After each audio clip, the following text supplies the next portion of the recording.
नमस्कार दोस्तों, मैं राजकुमार मौर्य प्रखर इंडिया यूट्यूब मंच पे आपका स्वागत है। 2024 का लोकसभा चुनाव आ गया है। लोकसभा चुनाव से पहले समाजवादी पार्टी ने अपने 16 लोकसभा उम्मीदवारों के नाम का ऐलान कर दिया है। वहीं पर कांग्रेस ने अभी भी ऐलान नहीं किया है। भारतीय जनता पार्टी में मंथन का दौर जारी है। अधिकतर सांसदों को टिकट मिलेगा जो वर्तमान में है, बहुत सारे सांसदों का टिकट भी कटेगा। लेकिन सबकी नजर अगर है बीजेपी की नजर, समाजवादी पार्टी कांग्रेस की नजर बहुजन समाज पार्टी के ऊपर है। अभी भी कुछ सोर्सेज हैं, कुछ सूत्र हैं, वे दावा कर रहे हैं कि अभी भी बहन जी लास्ट में अपनी बाजी पलटेंगी। अब जब बाजी पलटेंगी तो बाजी किधर जाएगी ये आने वाला वक्त बताएगा। लेकिन इनके निर्णय को लेकर के, बहन कुमारी मायावती जी के निर्णय को लेकर के अभी भी बीजेपी भी डर रही है। कांग्रेस और समाजवादी पार्टी के अंदर भी अभी संदेह है, क्योंकि अगर बीएसपी साथ आ जाती है, समाजवादी पार्टी, बहुजन समाज पार्टी, कांग्रेस मिलकर चुनाव लड़ती हैं और प्रधानमंत्री पद के लिए बहुजन समाज पार्टी सुप्रीमो मायावती को मोदी के सामने विपक्ष की ओर से पेश किया जाता है, जिसकी संभावना अभी दिख रही है, तो हो सकता है कि मोदी को परास्त किया जा सके, क्योंकि विपक्ष के अन्य नेताओं में वो दम नहीं है।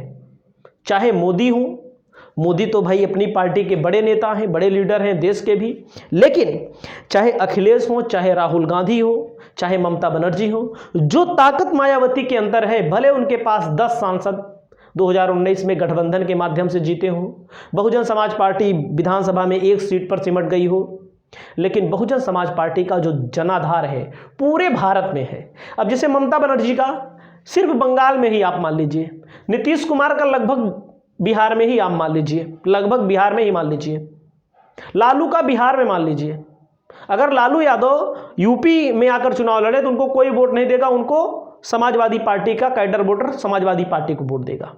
अगर बहन जी को साथ मिलाया जाता है, छोटे छोटे दलों को भी शामिल किया जाता है और बहन जी को प्रधानमंत्री पद के लिए उम्मीदवार बनाया जाता है, तो एक अंदर से उबाल आएगा। जो दलित कुछ मात्रा में बीजेपी के साथ चले गए होंगे, ओबीसी ज़्यादातर बीजेपी के साथ है, और जो मुस्लिम है समाजवादी पार्टी को भी 100% वोट दे करके देख लिया।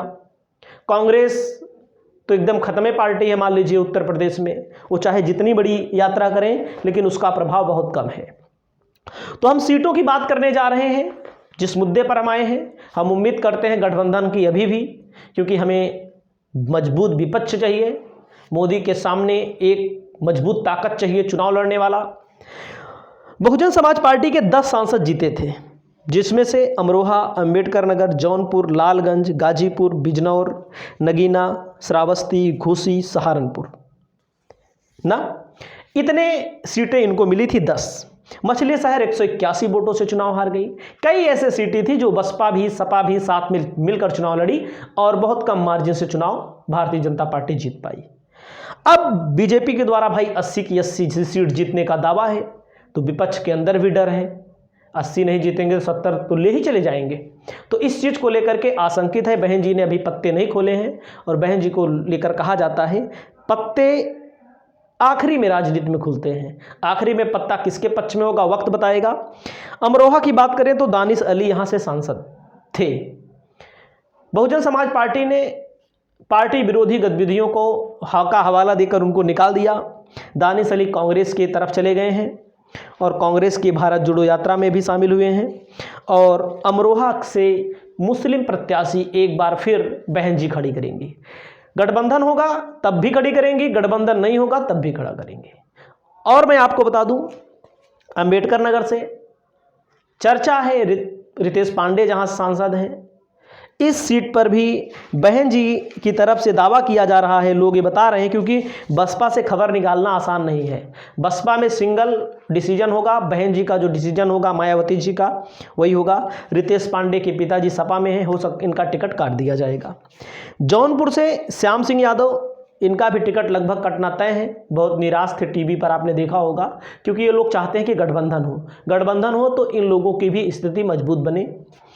लालगंज से संगीता आज़ाद बीजेपी के संपर्क में है। गाजीपुर से अफजाल अंसारी को लेकर चर्चा है कि यहाँ से अफजाल अंसारी को लेकर के कि समाजवादी पार्टी के संपर्क में है, और बिजनौर से मलूक नागर हैं आरएलडी।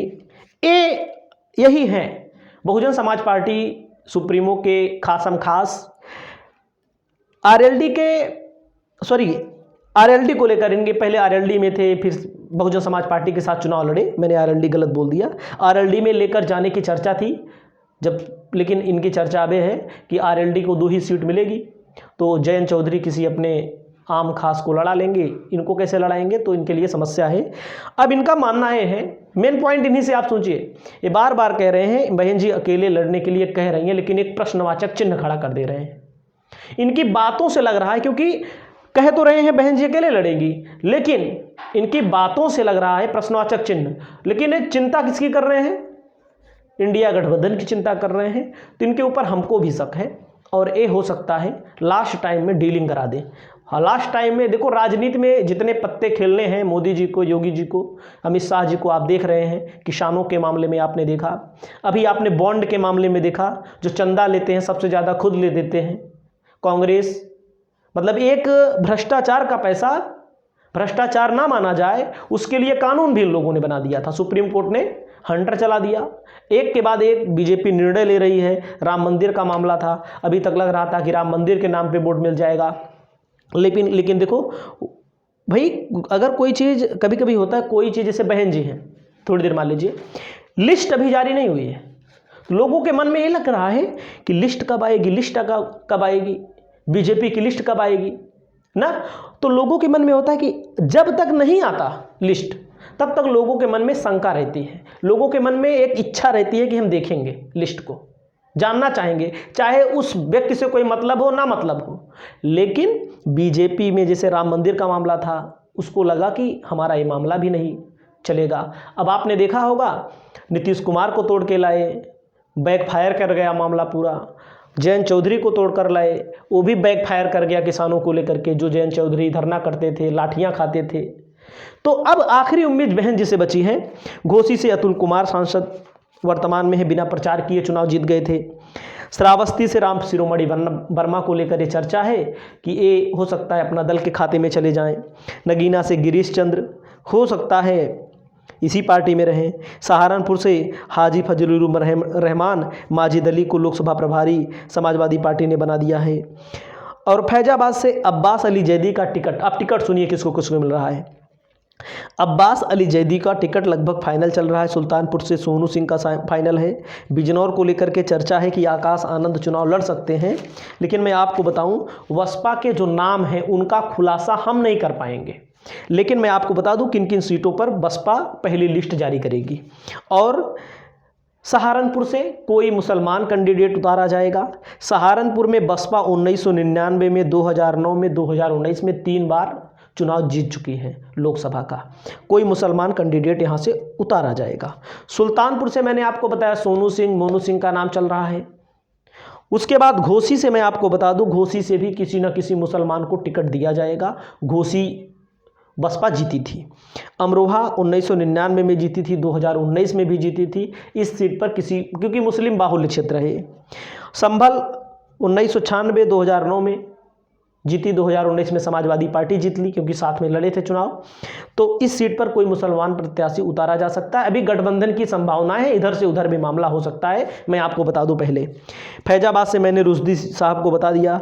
अंबेडकर नगर में, अंबेडकर नगर सबसे हॉट सीट है, सबसे अच्छी सीट है। बहुजन समाज पार्टी 1998 में जीती, 2004 में जीती, 2009 में जीती, 2019 में जीती। वर्तमान में रितेश पांडे हैं। इस सीट पर भी अब की बार खेला हो जा रहा है। नगीना सीट 2009 में जीती, 2019 में जीती।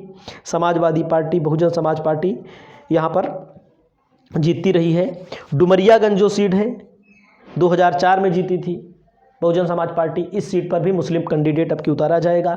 इलाहाबाद में उतारा जाएगा। मतलब कि ऐसी बहुत सारी सीटें हैं जहां पर अभी मंथन जारी है। पहली लिस्ट आएगी तो आपको इन्हीं लोकसभा प्रत्याशियों के नाम देखने को मिल सकते हैं। प्रत्याशी अब कौन होगा, क्योंकि अभी गठबंधन को लेकर भी पेच फंसा हुआ है। ऐसी चर्चा है कि कांग्रेस बात कर रही है, हो सकता है लास्ट में निर्णय ले लिया जाए। तो इस वीडियो के माध्यम से इतना ही। आपके लिए तमाम जानकारी लाते रहेंगे। पहले इन्हीं लोकसभा प्रत्याशियों की लिस्ट जारी होने वाली है। नमस्कार।